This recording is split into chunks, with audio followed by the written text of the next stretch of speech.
as neighbors with a uterus. Not making it up. Take a look.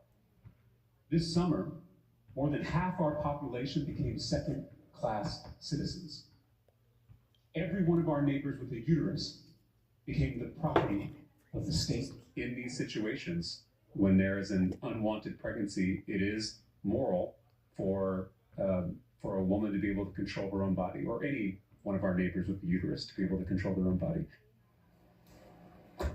Neighbors with a uterus. Can you imagine if I said to all the women in this audience, in other words, all of you out there with a uterus, it's nuts. But at the base of this new radicalized party, the term women and woman is not politically correct, apparently. Here's another insane statement from Tallarico that will haunt his election. Not only does he want our southern border to have a big welcome mat, but in the state of Texas, he, quote, opposes voter ID. Okay, what could possibly go wrong? No voter ID, no proof of citizenship. Big welcome mat. And he wanted to run a vegan campaign. Said that too. And not for drilling either. I don't know. Seems like he's out of touch with maybe Texas values. Time will tell for sure. And I really want him to explain what the sixth gender thing is. James is now welcoming an endorsement from fellow Texan, Beto Bozo O'Rourke. Take a look.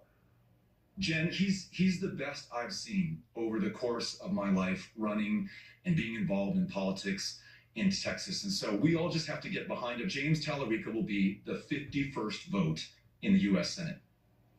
No, I tend to doubt it, but we'll see. That's what elections are for. Keep in mind, Beto Bozo lost every statewide race because his views were too radical. And I think Tallarico's more radical. And then this brings us now to a recent op-ed, Wall Street Journal, that says, quote, Democratic men are having an identity crisis.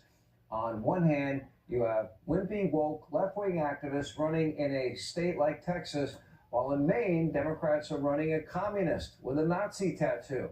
His name, Graham Plattner. Now, the author of that op-ed, Teddy Daniels, is a soldier that Plattner mocked. Plattner called a Purple Heart recipient a dumb mother bleeper. He said he didn't deserve to live. Daniels rightly responded with a perfectly worded observation about Plattner, quote, a real man by the lights of the Democratic Party. He represents himself as relatable to working class Americans, but in reality, he is a typical elitist who believes blue collar, hardworking, salt of the earth, rural Americans are stupid and racist. Something else that he said. And by the way, why do you ever treat heroes like